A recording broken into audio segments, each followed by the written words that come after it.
kick this thing off. How's everyone doing? Good? Awesome. Enjoying it so far? Being back on it? Steelers back and everything? Awesome. Are you enjoying it? Oh, you kidding me? Best time of year. Best time of year. It's all football. That's it. So. Caleb's been having a pretty good summer. Can you tell us a little more about that? Yeah, he's had a good, really, dating back to the spring, right, January, from the time I've got here, he's had a great stretch, which is so important. I think every specialist kind of has a unique curve, in terms of their development, especially somebody like him that's been thrust into, the role that he's in terms of being a true punter now, because he was kind of a very raw punter coming in. And so, last year I think there were some ebbs and flows, obviously, but then so this offseason was all about, like, hey, let's get some conviction behind what you're doing, understand the whys behind what you're doing all the time, and that consistency is going to come. And then with that comes confidence, and that's what we really started to see from him.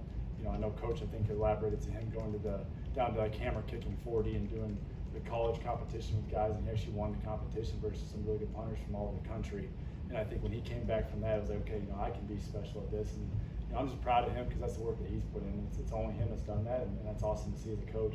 So was it mostly mental stuff with him, or was there mechanical things that you needed? I think it's always a mixture of both, right? Like, I think there was some mental in terms of just the confidence level, and then the second piece of that obviously is the technique, and that all kind of starts to gel together. And once it starts to gel together, guys get really, really good.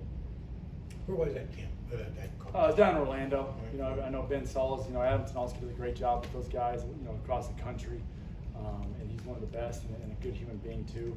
And so he does a great job setting up camps for high school guys, and then obviously for college guys too, to come back and kind of pay their dues a little bit. They came up through his camps, so they can come back and work and then also compete and get some instruction, which is awesome. Pat said that he gave you credit for getting Caleb's mind right. What does that involve as far as a coach? Sure. Well, I think I alluded to it in my first interview about he's special. Like, when you watch him punt, he has tremendous leg speed. And so from there, it's just getting him to see that in himself. And I think a big piece of that is the consistency. And so we minimize the things and the thoughts in his mind, right? We minimize it's 2 or 3 things that then he can go out there and just grind on those 1 thing, 2 things every other day, whatever it ends up being. So then now he can go out there and be confident. Because when you go out there, it's no different in golf, right? Like, you go out there and you're thinking about 100 different things. Well, good luck actually doing the one thing you're supposed to do, and that's hit a pure shot, right? It's the same thing as a punter, and I'm a big believer, and obviously on game day, I'm gonna put those guys in situations to be successful, without obviously handling wind and different things like that, and our different sets that we can do, so that way they can go out there and have the most confidence known to man, and they can go do their job. You've been looked at as a pretty effective special teams coordinator at your previous stops. Coming in here, what are you trying to implement that worked at some of those places that maybe was missing? I think it's just the excitement around special teams, and I think it's throughout the entire program. It's not just me as a special teams coordinator, right? Like, with the passing of the new rule, with the GAs and QCs being able to do stuff, you've got young guys that are hungry to be coaches, that are going all out during practice coaching special teams, and then our position coach do a phenomenal job. And then when in the meeting room, we created a fun environment, to say the least. And so because of that, like, guys, it's contagious, and guys are flying around right now, and it's been really, really pleasantly surprising where they're at right now. And again, because we have great specialists, that always feeds into it. We see you flying around the field during practice with the high energy. Do you think this team needed that type of wake-up call with that type of coaching to infuse that energy into them? It's hard for me to say what was happening before I got here. I know obviously Coach Narduzzi is as good as there is when it comes to having a plan and a vision for his program. He's been doing it for a long time at a very high level, and so obviously he brought us in for a reason. He knew the energy that we all carried in how we go about business, and so I think obviously I think that was a big piece of why you look at the offensive staff and somebody like myself, why I got hired. Another guy that's been mentioned a lot, Danny Orrock. What has he been able to do, and what do you see in him? Danny is man. He does it all, man. Like, I don't think a lot of people understand, what it takes to be a special teams and quality control, especially during fall camp. It is a long day and a lot of isolation. I did it for a couple of years, and I'm not going to sit here and say it's fun necessarily. It's fun when you're out on that field, but then you get in there and we get a lot of reps during special teams, and he's labeling names.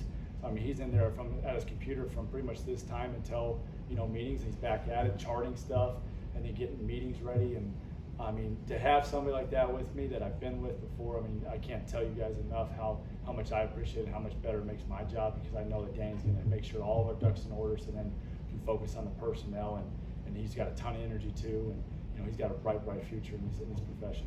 Speaking of the enthusiasm and energy you bring to your job, where did all that come from? Where you acquire that kind of mindset? I think a lot of it obviously is I've always been a pretty hyper person. I've always loved to compete. But you know what, like, it goes back to my parents. I got great parents at home, my mom and dad. My dad, like, he always used to tell us, if you're going to do something, you're going to do it the best that you can, no matter what you're doing. And so that's something that's always stuck with me.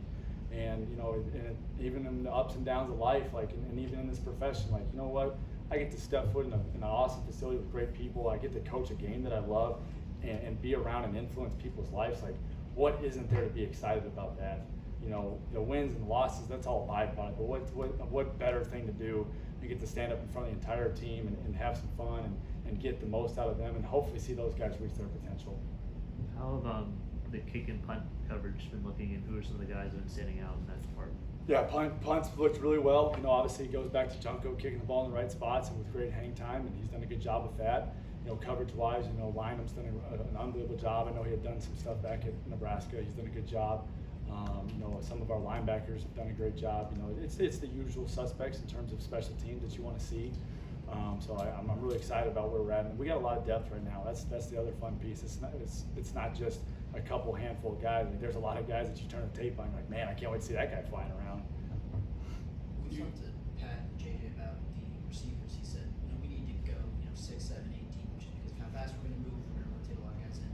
How much does that apply to tight ends, I guess? Does Gavin need to be ready to play upwards of 75% of the snaps? You can rotate as much as the receivers. Yeah, I think a lot of it's hard to say going into a game, because like the ebbs and flows of games, the adjustments that you may have to make within the course of the game, it makes it kind of difficult to say this is how much snaps a guy's going to get. I think the tight end position is a unique spot in the sense of you're going to have different guys in there throughout the course of the game. Just because, again, with us going tempo, the receivers are built for that a little bit more than is a Gavin Bartholomew, who's 250 pounds. So naturally you're going to have to give him some blows every now and then and spell him. And so there's a little bit more role by committee in the tight end room. Who have you looked at so far to field punts and kick returns so far? There's a bunch of guys. I think Mumps has done a great job. He's taken a lot of pride in it. Like I've told him, it's a great opportunity to just add something to your resume for the next level. Kenny Johnson, Des Reed, Che.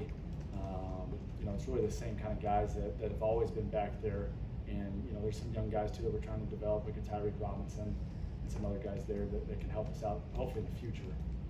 Talk a little bit more about Che Luca. I mean, we haven't really heard a lot about him throughout camp so far. What have you seen from him? He's obviously really fast. He's working to be physical, and he's a guy that's been working hard in the classroom and learning the offense. And so I think he's on the right trajectory where he needs to be, for his development and what we're going to need from him as an offense or on special teams units as well. How has Ben Sauls improved over this offseason? His biggest thing is Ben is, and I don't know if you guys have seen him, but Ben's enjoying being out on the football field, and because Ben, I think I said it in one of my interviews, he's a fierce competitor, and sometimes I can get the best of him because he wants to be the greatest, and he wants everybody around him to be elite and great, and sometimes that can be frustrating for him. And so for him, that's been my challenge. Like, man, you've had an unbelievable career, and you've also had some downs in your career. So, like, what better way to finish this thing off than just going out there and enjoying the moment every single day, enjoying the process. And you're so talented, like, those results can take care of himself. That's what it's been for him. Like, he comes in, he's got a good attitude, and he never had a bad attitude, but he's just enjoying being in the facility and out on the field. And it's awesome to watch. If you look at your hours in this building, how do you think the split breaks down between tight ends, offense, and special teams? How you spend your time?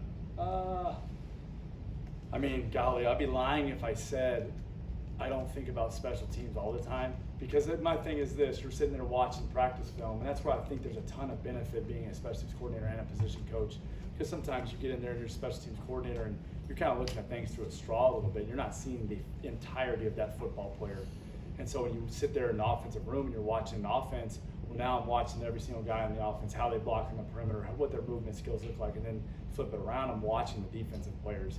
and what they look like in space, and guys that are, there's some young guys that you're like, man, that guy, he's going to have it. Like, I don't know if it's going to be early, but man, that's a guy we got to force feed. And so it's nonstop, and it's no different than in my mind being a head coach. Like Coach Narduzzi's got a lot on his plate, and he's got to kind of compartmentalize things, and that's what makes being a special teams coordinator unique as well.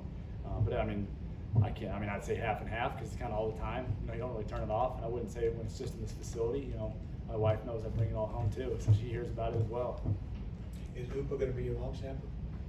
Yes, sir. Yeah, there's no doubt about that. He's done a great job. He's earned that job, and he's done a really good job in coverage too. I'm really proud of him, the growth that he's made in that. And again, shout out to Danny Orrock for that. Like he works with him a ton with that, and we watch film, and I couldn't be happier with where he's at there. What about Malachi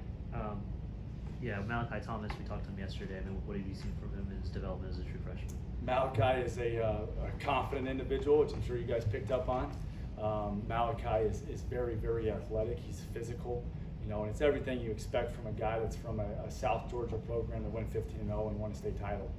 He is all about football, and he's in there late at night, every night, grinding out, going through the plays and going through everything, and he's asking questions. And I give a lot of credit to guys like Gavin and Jake Overman. They freaking pour into him during practice, and they talk to him afterwards and kind of bring him along. And that's what you want to have in your room. When you got a young guy that's talented, you want that guy to be able to get developed by everybody. And that's kind of what's happened. And I'm really proud of Malachi for where he's at. Got a long way to go, but he's going to keep doing that.